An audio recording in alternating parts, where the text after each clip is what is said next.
Palaeontological evidence of evolution. Evolution का palaeontological evidence क्या है? पैलेंटोलॉजी क्या है पहले हम ये जानेंगे। साइंस की वो ब्रांच है पैलेंटोलॉजी जिसमें हम फॉसल की स्टडी करते हैं। फॉसल क्या होते हैं?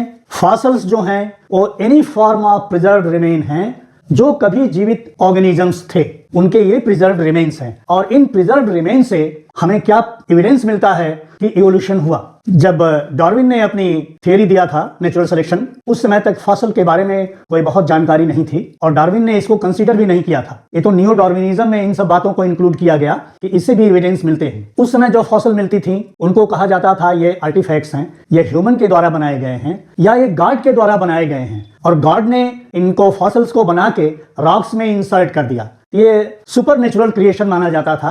तो कोई इस पर खास एम्फेसिस नहीं दी जाती थी कि इससे भी एवोल्यूशन का प्रमाण मिलता है। एवोल्यूशन का प्रमाण जो हमें फॉसल से मिलेगा वो फॉसल एलोन अपने आप में स्वतः सफिशिएंट नहीं है इस बात को प्रूव करने के लिए कि एवोल्यूशन हुआ है, लेकिन जो फॉसल्स हैं वो सपोर्ट करती हैं एक थियरी को, और वो है कि progressive increase in the complexity of organism. Organisms जो कॉम्प्लेक्स होते गए हैं, पीढ़ी दर पीढ़ी जो कॉम्प्लेक्स होते गए हैं, उसका प्रमाण हमें यहां से मिलता है फॉसल से। फॉसल रिकॉर्ड जो है पास्ट लाइफ का वो वेरियसली इम्परफेक्ट है, वो कंप्लीट नहीं है। उन फॉसल्स में जो लीनियज बनना चाहिए, जो लाइन बननी चाहिए, उसमें कहीं कहीं पर गैप है और उस गैप को कहते हैं मिसिंग लिंक। वो मिसिंग लिंक अगर मिल जाती हैं तो ये बहुत स्ट्रांग एविडेंस होता है इवोल्यूशन के लिए पैलेंटोलॉजी से। और वो गैप्स जो हैं या वो जो मिसिंग लिंक्स हैं वो इस बात के बहुत पुख्ता प्रमाण होते हैं, स्ट्रांग एविडेंस होते हैं कि जो डिसेंट फॉर्म्स हैं, जो आधुनिक फॉर्म हैं, वो मॉडिफाइड फॉर्म हैं एंसेस्टर्स के। जो किसी भी ऑर्गेनिज्म का जो लीनियज है, जो लाइन है शुरू के एनिमल्स, उसके बाद तो उसका एक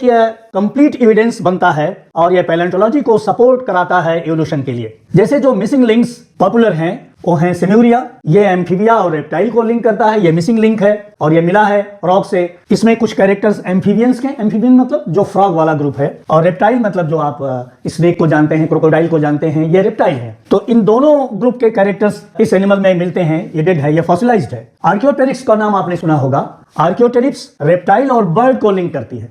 आर्कियोटेरिक्स में रेप्टाइल के भी कैरेक्टर हैं और बर्ड के भी कैरेक्टर हैं। तो इन दोनों के कैरेक्टर हैं तो दोनों के बीच को ये ब्रिज करता है, लिंक कर देता है रेप्टाइल और एडवांस हुआ तो बर्ड बन गया, एप्स ग्रुप हो गया। एक और फॉसिल है जिसको गैप कहेंगे या मिसिंग लिंक कहेंगे, वो है साइनोग्नाइथस। साइनोग्नाइथस जो है रेप्टाइल और मैमल को लिंक करता है। तो कभी कभी ये प्रमाण दिया जाता है कि मैमल की ओरिजिन जो है रेप्टाइल से हुई। तो इस साइनोग्नाइथस में कुछ कैरेक्टरिस्टिक्स रेप्टाइल्स की हैं और कुछ कैरेक्टरिस्टिक्स जो मैमल्स जो हम लोगों में पाई जाती है उनकी हैं। तो ये तो मिसिंग लिंक्स हैं जो फॉसिलाइज्ड हैं। और कुछ लिविंग फॉसिल्स भी हैं और लिविंग फॉसिल्स का ये दो एग्जांपल है। पेरिपेटस है। पेरिपेटस जो है आर्थ्रोपोडा, जिसमें कीट पतंगों वाला ग्रुप आता है। जैसे काकरोच आप बहुत पॉपुलर जानते हैं, काकरोच आर्थ्रोपोडा को बिलोंग करता है। या लीच है जिसे जोक कहते हैं आप, और एनिलिडा को यह ब्रिज करता है, इन दोनों को कनेक्ट करता है। तो दोनों के कैरेक्टर्स इस पेरिपेटस में पाए जाते हैं। एनिलिडा का एग्जाम्पल आप अर्थवर्म देखते हैं, केचुआ जो अक्सर निकल जाता है सॉइल में। तीन दोनों के कैरेक्टर्स, आर्थ्रोपोडा और एनिलिडा, दोनों के कैरेक्टर्स इसमें पाए जाएंगे। और ये लिविंग फॉसिल है, ये समाप्त होने के